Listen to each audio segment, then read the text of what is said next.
सतपाल तंवर और निशा तंवर मेरा रूम पाई, बोलने लगी कि सोनू की डायरी कहाँ पर है। मैंने कहा कि मैम मेरे पास डायरी नहीं है सोनू सर की।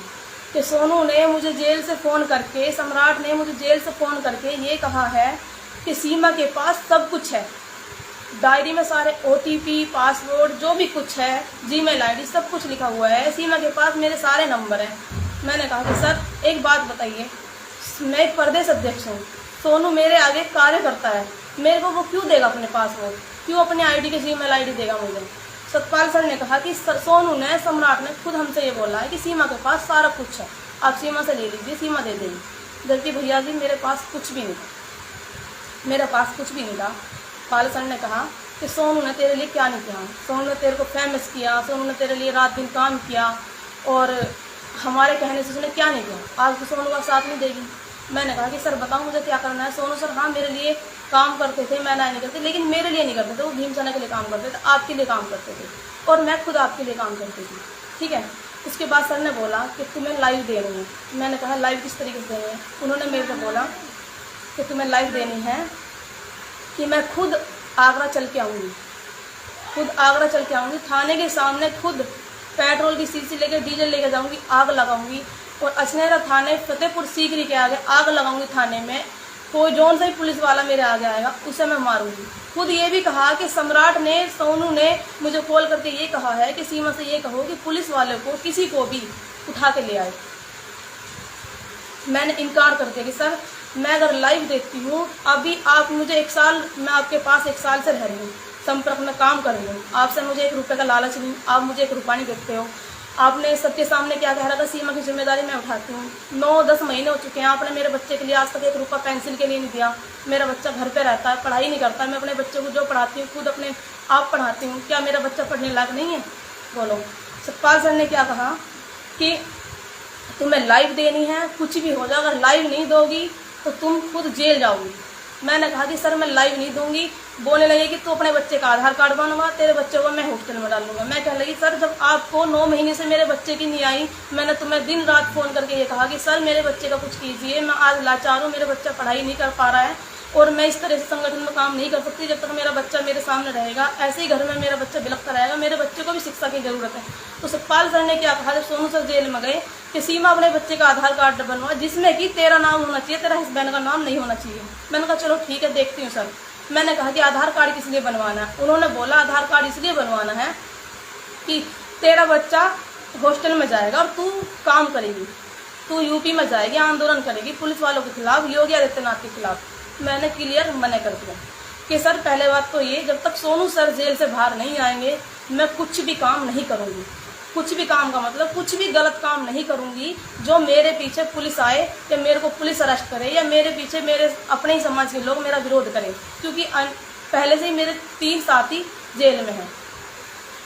उसके बाद बोलने लगे कि ये तो मतलब कि ये तो हमारे मुंह पर तमाचा मार रही है। निशा मैम के सामने बोले कि हमारे मुंह पर तमाचा मार रही है। मैंने कहा कि सर अगर ये आप बोल रहे हो कि तमाचा मारना है तो आप जो सोचो वो सही है, क्योंकि मैं अपने बच्चे की जिम्मेदारी खुद उठाना जानती हूँ। मैं एक बच्ची नहीं हूँ, मैं खुद जानती हूँ कि मुझे अपने बच्चे के लिए क्या करना है, कैसे पढ़ाई करनी है, कैसे लिखाई करनी है। मैं अपने बच्चे को आपके बताई जगह हॉस्टल में नहीं डालूंगी। हाँ मैं अपने बच्चे को पढ़ाऊंगी, हॉस्टल में डालूंगी, समाज के लिए काम करूंगी, आगे फील्ड में उतरूंगी, लेकिन वहाँ डालूंगी जहाँ मेरा मन करेगा और जहाँ सोनू सर के घर वाले बोलेंगे मुझसे आगे, क्योंकि मैं उन पर आँख बंद करके भरोसा करती हूँ।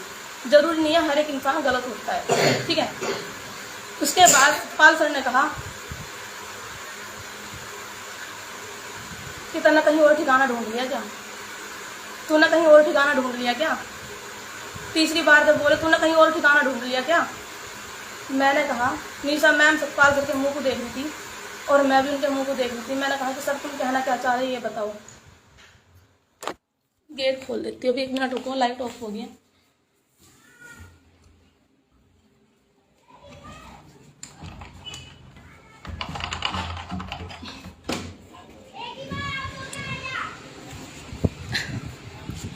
तो सतपाल सर ने कहा कि तूने कहीं और ठिकाना ढूंढ लिया है क्या? मैंने कहा कि सर तुम कहना क्या चाह रहे हो मुझे ये बताओ, सीधे सीधे लफ्ज़ों में बोलो, आखिरकार कहना क्या चाह रहे हो। और मैं रो रही, और मेरी ये हालत कि हमें कई दिन तक भूखे रहना पड़ता था क्योंकि मैं कहीं काम नहीं कर पा रही थी। 3 जगह मैंने जॉब देखी, सतपाल सर ने मुझे जॉब नहीं करने दी, क्योंकि मैं इसकी खुद गवाह हूँ, मेरी आईडी प्रूफ लगा हुआ है खुद, जहाँ पर मैं जॉब करने के लिए गई मुझे जॉब नहीं करने दी गई। मेरा एक बच्चा जो स्कूल में भी नहीं जा पा रहा था, सोनू सर ने एडमिशन कराया, इतना डराया धमकाया सतपाल सर ने, अपने बच्चे को स्कूल तक भी नहीं भेज रही थी, ट्यूशन भी छुड़वा दिया मैंने अपने बच्चे का, घर में भूखी प्यासी नहीं बाजार जा सकी, नहीं कुछ लेके आ सकी, इतना मतलब कि मेरी सोशल मीडिया भी सारी छीन ली सतपाल सर ने, ताकि मैं किसी से मदद ना मांगूं। मेरा फ़ोन था वो भी मेरे सतपाल सर ने अंदर से फ़ोन की चिप कटवा दी, खुद दिखाने के लिए खुद सर्विस सेंटर पर डाला गया, खुद मेरे पास इस चीज़ का प्रूफ है कि सर्विस सेंटर पर सत्यपाल के नाम से मेरा फ़ोन डाला गया था, और 7,500 रुपये का मेरे फ़ोन में खर्चा था, जो कि मैं अपना फ़ोन ठीक नहीं करवा पाई। उसके बाद उन्होंने मुझे टॉर्चर किया, मुझे खुद बोला, मैं तुम्हें क्या बोलूं कि तू धंधे वाली है, तू रंडी है। निशा मैम ने खुद बोला कि तू धंधे वाली, तू रंडी है। मैंने ये कहा कि मैम मेरा पहले भीम सनम आने से पहले मेरा क्या करियर था, मैं क्या थी, वो सिर्फ मैं जानती हूँ। जरूरी नहीं है जो आप देख रहे हो वो गलत है। जिस वीडियो के माध्यम से आप मुझे गलत बदनाम कर रहे हैं वो वीडियो आज नहीं, आज से पहले ही वायरल हुई थी। दरअसल एक जब मैं भीम सनम आई थी तो एक वीडियो थी जिसमें कुछ लेडीज मेरे से लड़ रही थी, और वो वीडियो लेडीजों ने लड़ते दफा मेरी वीडियो बनाई थी करीब 35 सेकंड की। जब मैं भीम से नाम आई थी तो मैंने अगले दिन सतपाल सर को वो वीडियो दिखाई कि सतपाल सर मेरी इज्जत का ऐसे ऐसे धज्जियां उड़ाई गई हैं। सतपाल सर ने मुझे अपने गले से लगाकर बोला कि मुझे तेरे पे विश्वास है। निशा मैम, सोनू सर वहाँ पर मौजूद थे। मैंने बोला ठीक है। उसके बाद सतपाल सर ने मुझे टॉर्चर किया, फिरोजाबाद के लिए लाइव दिलवाई, 2 घंटे टॉर्चर किया, बोला कि लाइव दे। मैंने किया कि सर मैंने कभी इस तरह से लाइव नहीं दी है, मैं सोशल मीडिया पे इस तरह से लाइव दूंगी एकदम, पता नहीं मेरे मुंह से क्या निकल जाए। निशा मैम ने बोला कि मैं एडवोकेट हूँ। मैं पीछे बैठी, सतपाल सर और निशा मैम आगे बैठी गाड़ी में। सतपाल सर ने निशा मैम ने बोला कि हम एडवोकेट है, तुझे डरने की कोई बात नहीं, तू लाइव दे। मेरे से लाइव दिलवाई जिसमें कि योगी आदित्यनाथ जी को और मोदी जी को गलत बोला गया, और फिरोजाबाद के डीएसपी एसएसपी जी को भी गलत बोला गया। लाइव मैंने दी थी, लेकिन बुलवाया सतपाल तंवर जी और निशा मैम ने था मेरे से। उसके बाद बहुत मतलब गलत बोले, मुझे बहुत गलत बोलते थे, अनपढ़ है, गंवार है, बिहारन है, कंजरी है। खुद इस चीज़ की मैं गवाह नहीं हूँ। बरेली के बंटी भारती जिला अध्यक्ष इस चीज़ के गवाह है, चाहे वो नाट जाए इस बात को, चाहे वो मुकर जाए इस बात से। खुद जब हम दिल्ली जा रहे थे, शायद साहब कांसी राम जी की जयंती थी, तो मैं कार में गई थी, जैसे मेरे पास कपड़े थे मैं ऐसे ही पहन के चली गई थी। तो वहाँ पर खुद सतपाल सर ने खुद बंटी के सामने मेरे को ये बोला, आगी कंजरी सी, आगी बाल बांध कैसी, बिहारन सी, अनपढ़ गंवार, गधी सी। खुद मेरे को ये बोला, खुद विकास के सामने मुझे गधी बोला, चाहे विकास भी इस बात को नाट जाए। खुद मेरी इतनी बेइज्जती, इतना अपमान करते थे मेरा कि मैं किसी को नहीं बता सकती, क्योंकि मैं मजबूर थी, मेरे ऊपर केस लगे हुए थे। मैं कहीं जॉब करने जाती थी तो ऑफिस से फोन करवाते थे कि सीमा को पुलिस पकड़ने के लिए आ रही है, सीमा को ये करने के लिए आ रही है। मेरे रूम के नीचे पुलिस लगा दी जाती थी मुझे डराने के लिए, लेकिन मैं फिर भी नहीं डरती थी, क्योंकि मैंने कुछ किया ही नहीं है, मैं बेकसूर हूँ।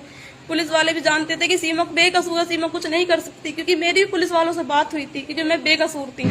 उसके बाद भी सतपाल सर ने, निशा मैम ने मेरे खिलाफ सोनू को भड़काया। इतना भड़काते थे सोनू सर को, इतना भड़काते थे मेरे बारे में, इतना गलत बोलते थे। आप मुझे ये बताइए भाइयों, जब मैं भीमसेना के अंदर आई थी, एक लड़ाई वाली वीडियो जब मैंने सतपाल सर को दिखाई थी, जब उस वीडियो के माध्यम से मैं आज से 10 महीने पहले गलत नहीं थी, तो उस वीडियो के माध्यम से मैं आज कैसे गलत हो गई? जब मैंने भीमसेना में आके आज मैंने ये गलत कमेंट, गलत लाइव देनी बंद कर दी, तो आज मैं गलत हो गई? बताओ, मैं अपने बच्चे के बारे में कुछ नहीं सोचती? जो मेरे 6 साल का 5 साल का बच्चा था, जिसको सतपाल सर ने ये कह दिया था कि ये गंदी नाली का कीड़ा है, सीमा को जेल भेजने के बाद इसे मेरठ भेज देंगे क्या? मतलब कि मैं यही दिन देखने के लिए यहाँ पर आई? मैं इतनी परेशान, इतनी ताव से तपी हुई, मैं इतनी सताई हुई लेडीज, उसके बाद ही मतलब मुझे इतना सताया जा रहा। क्यों? कि मेरा कोई था नहीं, इसलिए मेरा कोई था नहीं।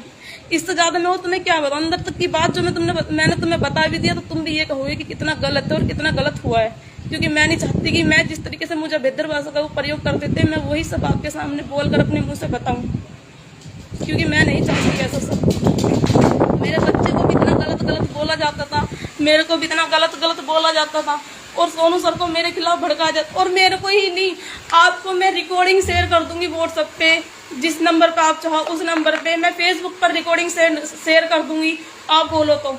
क्योंकि निशा मैम ने खुद मुझे धंधे वाली बोला है। खुद मुझे निशा मैम ने फोन करके मेरठ में और मेरे हस्बैंड से खुद बोला है, जो मेरठ में मेरे हस्बैंड रहते हैं, कि सीमा धंधा करती है, सीमा में गुड़गांव में खुद रंडी पैसा करते, सीमा के पास खुद लड़के आते हैं। क्योंकि मैं खुद इस चीज की गवाह हूँ, मेरे पास रिकॉर्डिंग वायरल है, मेरे पास खुद रिकॉर्डिंग है। जेता राम जी है राजस्थान के, उनके पास खुद कॉल करके बोला कि सीमा सेक्स वर्क की लड़की है। आप ये बताओ, आज तक जिस दिन से मैं भीमसेन हमाई, मैंने किसी भाई को आज तक बिना भाई के नहीं बोला।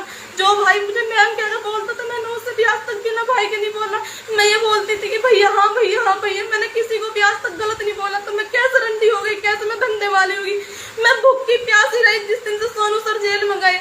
मेरे पास 1 रुपया भी नहीं था। 5 महीने में निशा मैम ने मुझे 100 रुपये दिए था। आप ये बताओ 100 रुपये में क्या मतलब कि मेरा घर का खर्चा चल रहा था, गैस खत्म, घर में राशन खत्म, घर में दूध खत्म, बच्चे की पढ़ाई नहीं करा सकती। रो रो के सोनू सर के एक दिन कॉल आया, सोनू सर से बोला कि मगर रूम वाले का किराया नहीं गया, 1.5 महीना हो गया, मेरे पास 1 भी रुपया नहीं है, मैं कहीं जॉब पे नहीं जा सकती, बच्चे को छोड़ के कैसे जाऊँ मैं जॉब पे, मेरा बच्चा बीमार है। सोनू के अंकल जी ने, सुरेश गौतम अंकल जी ने मेरा खर्चा झेला, जिससे लगातार निशा तंवर और सतपाल तंवर जी संपर्क करते रहे। आज तक उनसे ये नहीं बताया उन्होंने कि हाँ मैं सीमा का खर्चा झेलता हूँ। सोनू सर जेल में और सारा खर्चा मेरा सोनू सर के घर वाले झेल रहे थे।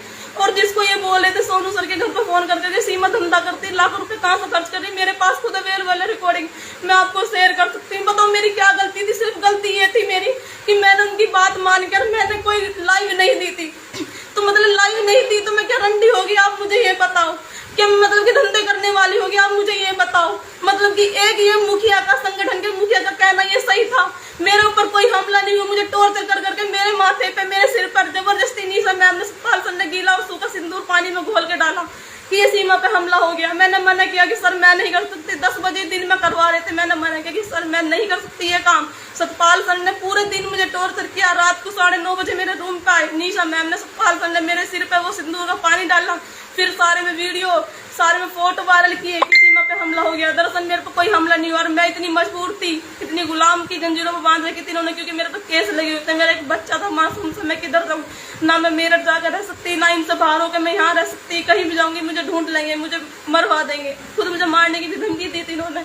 उसके बाद भैया इन्होंने मेरी पोस्ट वायरल कर दी कि सीमा पे हमला हो गया। दरअसल मेरे पे कोई हमला नहीं हुआ। मैंने लाख बताने की कोशिश की, लोगों को लाख बताने की, समझाने की कोशिश की, लेकिन मेरी किसी ने ना समझी बिल्कुल भी, क्योंकि मैं मजबूर थी। अगर मैं किसी को बताती तो सब सतपाल सर के पास में सीधे पहुंच जाती। उसके बाद फिर उन्होंने मेरी एक नकली पट्टी कराई, जिसमें कि डॉक्टर ने नकली पट्टी करने के लिए मना कर दिया था। और मैं इतनी परेशान थी, रो रही थी। मेरा बच्चा अकेला रूम पर ताला बंद करके मुझे ये अपनी गाड़ी में बिठा कर लेके गए, बोले कि डॉक्टर के पास जाकर के। खुद मैं इस चीज की गवाह हूँ, डॉक्टर बता दूंगी कौन सी जगह, पार्क हॉस्पिटल, जहाँ पर सतपाल तंवर खुद रहता है।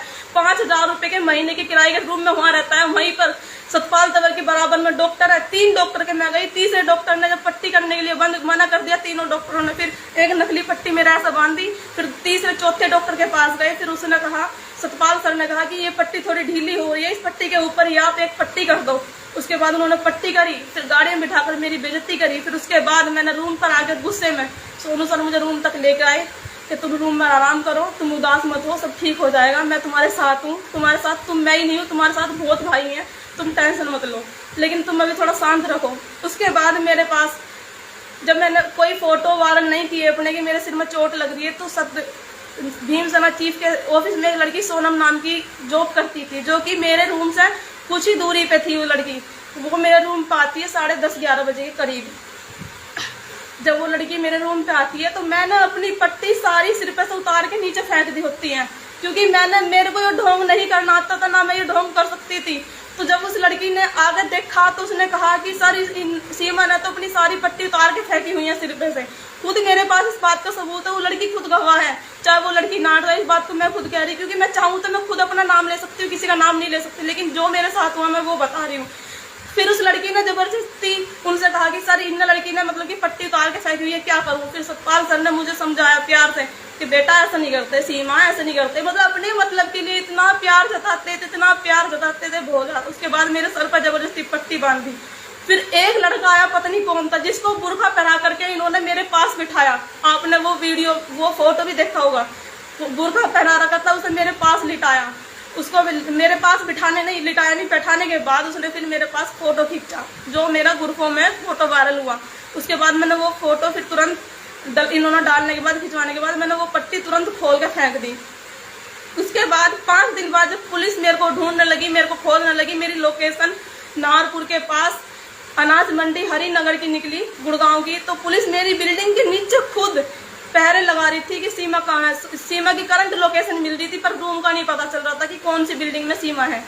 उसके बाद फिर सतपाल सर क्या बोलते हैं सोनू सर से कि सोनू तू जा सीमा के रूम पे, सीमा के सिर में कुछ भारी चीज मार तो सीमा का सिर फूट जाए। क्यों? क्योंकि पुलिस खोज रही है। अगर सीमा पुलिस वालों के हाथ आ गई तो ऐसे में पुलिस वाले सबसे पहले सीमा के चोट देखेंगे, और हमने इतना बड़ा हमला बताया, अगर सीमा के सिर में चोट नहीं मिली तो इसमें हम फंस जाएंगे। तो सोनू सर ने कह दिया कि सर मैं किसी लड़की के सिर में इस तरह से वार नहीं कर सकता, ना ही किसी के सिर में हमला कर सकता। अगर मेरे ही हमले करने से सीमा की हत्या होगी तो इसका गुनहगार कौन होगा? सोनू सर ने मना कर दिया। उसके बाद सतपाल सर नीचे मैम खुद आते हैं, कैंची रखी है, लड्डू कैंची देना,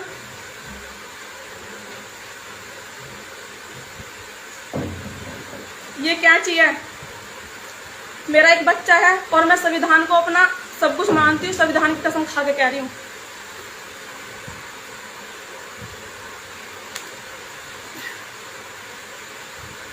ये निशान दिख रहा है आपको, ये रहा, कैंची से ऐसा कर करके मेरा सिर काटा गया। किसने काटा? सतपाल तंवर ने। मैं चिल्ला रही, और जो मेरा जख्म बता करके ग्रुपों में फोटो सेंड किए कि सीमा का जख्म भरता हुआ आ रहा है, क्योंकि अगर सीमा को पुलिस पकड़ती है तो हम ये कह देंगे हाँ लड़की पे हमला हुआ है। दरअसल मेरे पे हमला ही नहीं हुआ था, मैं मजबूर थी, इनकी गिरफ्त में आई पड़ी थी, मुझे इन्होंने अपना गुलाम बना के रखा हुआ था। उसके बाद फिर थोड़ा सा माहौल थोड़ा शांत हो जाता है, इन्होंने मेरे से एक वीडियो बनवाई। इन्होंने कहा कि सीमा जेल जाएगी और सीमा के नाम पर चंदा देंगे लोग। इन्होंने 77 लाख रुपए की लिमिट बनवाई अपने अकाउंट में। इस चीज़ की मैं खुद गवाह हूँ, 77 लाख रुपए की लिमिट बनवाई अपने अकाउंट में, क्योंकि सीमा जेल जाएगी, सीमा को सब लोग जानते हैं और सीमा के नाम पर चंदा मिलेगा, बाहर से विदेशों से ज़्यादा मिलेगा। उसके बाद इन्होंने 5-6 दिन बाद या 1 हफ्ते बाद ही फिर मेरे पास आए। सोनू सर को बोला कि सोनू तो मेरे साथ चल। सोनू सर की 2.5 बजे से जॉब थी हीरो होंडा कंपनी में, हीरो कंपनी में, वो वहाँ पर चले गए। सतपाल सर मेरे पास आए, आज भी मेरा इस चीज़ का मेरे पास प्रूफ है कि सतपाल सर ने मेरी चोटी पकड़ के खिड़की में मेरा खुद सिर मारा था, जिसका कांच मेरा इतना यहाँ पर माथे में चला गया था। ये रहा निशान, खिड़की टूटी हुई है आज भी मेरे पास सबूत है। आप जिस भाई को भी देखना हो मैं एड्रेस दे दूंगी, मैं खुद चलूंगी, मैं खिड़की दिखा दूंगी, कांच टूटा हुआ दिखा दूंगी, सब कुछ मेरे पास बाकायदा प्रूफ है। इतना सताया गया। उसके बाद मैंने कहा कि मेरे से नहीं होगा। सिर्फ किस लिए? चंद पैसों के लिए मुझे टारगेट किया जा रहा। 77 लाख रुपए की लिमिट बनवा ली अपने अकाउंट में। मेरे घर वालों के, मेरे भाइयों के खिलाफ मेरे से लाइव दिलवाई, इसलिए ताकि कोई घर वालों को पैसा ना दे कि सीमा के घर वालों ने सीमा को बेचा। दरअसल हाँ, मैं ये बात मेरी सच है कि मैं अपने भाभी के उत्पीड़न के कारण अपने घर से निकली थी, लेकिन मुझे किसी ने देखा नहीं था। मैं अपने माँ बाप को अपना आदर्श मानती हूँ, अपने भाई को सबसे ज्यादा मानती हूँ, लेकिन हाँ मैं अपनी भाभी को कुछ नहीं मानती, क्योंकि मैं अपनी भाभी के कारण अपने घर से निकली थी, और मेरी भाभी के कारण ही मैं अपने घर को छोड़ के अपने ससुराल जहाँ पर मेरा रिश्ता हुआ था मैं वहाँ गई थी। मुझे किसी ने देखा नहीं, किसी ने मेरे साथ कुछ नहीं किया। सिर्फ सतपाल तंवर जी ने मुझे लिख के दिया कि तुम्हें ये बोलना है कि मुझे मेरे भाई ने 20,000 रुपये में बेच दिया, क्योंकि अगर तुम ऐसा नहीं बोलोगी, जब तुम जेल जाओगी तो जनता तुम्हें सपोर्ट करने के लिए ये देखेगी कि हम सपोर्ट कहाँ करें। और सबसे ज्यादा सपोर्ट लड़की के घर वालों को, ससुराल वालों को किया जाता है, जिसमें कि तुम्हारे घर वालों को और तुम्हारे ससुराल वालों को पैसे देगी जनता। तो ऐसा नहीं करना है कि तुम्हारे घर वालों को जनता पैसा दे। इसी वजह से सतपाल सर ने मेरे खिलाफ, मेरे से मैं लेके 10 बजे से लेके शाम के 5:30 बजे तक स्टैंड लगा कर बैठी रहेगी। मैं लाइव कैसे दूं, मैं कैसे वीडियो बनाऊं अपने घर वालों के खिलाफ? मैं नहीं बना सकती। जबरदस्ती मेरे से मैं 7.5 घंटे तक स्टैंड लगा के सामने बैठी रही कि मैं लाइव दूं या वीडियो बना कर डालूं। मेरे से जब नहीं दी गई तो मैंने वीडियो बनाई। उसके बाद फिर मैंने वो वीडियो शेयर करी। शेयर मैंने क्या की, मैंने सतपाल सर के पास शेयर करवाई। उसके बाद फिर सतपाल सर ने वो वीडियो वायरल की, मेरे फेसबुक पेज पर भी वो वीडियो पड़ी हुई थी। उसके बाद क्या होता है, इन्होंने मुझे वहाँ भेजा मथुरा में।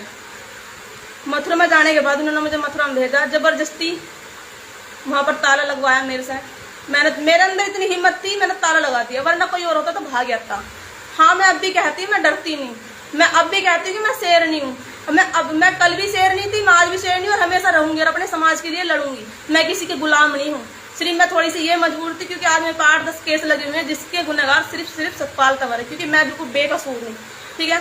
उसके बाद मैं वहाँ पर गई, मथुरा में मैंने एसएसपी कार्यालय में ताला लगाया। क्या बुलवाया जा रहा बार बार की मेरे को फोन कर करके, सीमा ये बोल एसएसपी साला भड़वा है, योगी आदित्यनाथ साला भड़वा। बताओ मैं क्यों बोलूं एसएसपी को, क्यों बोलूं जब एसएसपी ने मेरी एक बात मान करके, एसएसपी साहब ने गोरखपुर के मथुरा के एसएसपी साहब ने मेरी एक बात मान करके पीएससी की गाड़ी वहां पर तैनात करवा दी पीड़ित परिवार के घर पर। तो मैं क्यों गलत बोल दूं? जबरदस्ती ज्ञापन देने के बाद मेरे को वहां धरना दिलवाया, उल्टा सीधा बुलवाया। उसके बाद में जब, क्योंकि सिर्फ सीमा अरेस्ट होनी चाहिए, इन्हें सीमा के बेटे से, सीमा के घर से, परिवार से कोई मतलब नहीं है। सीमा सिर्फ अरेस्ट होनी चाहिए क्योंकि सीमा के नाम पर चंदा मिलेगा और मैं अपनी राजनीति रख सकता हूँ। क्योंकि खुद सतपाल से ये बोलते थे कि मेरे पास पैसा नहीं है, मैं आगे नहीं बढ़ सकता, क्योंकि अगर मैं आगे बढ़ूंगा उसके लिए पैसा चाहिए और मुझे दूसरे का विरोध ही करके आगे बढ़ना पड़ेगा।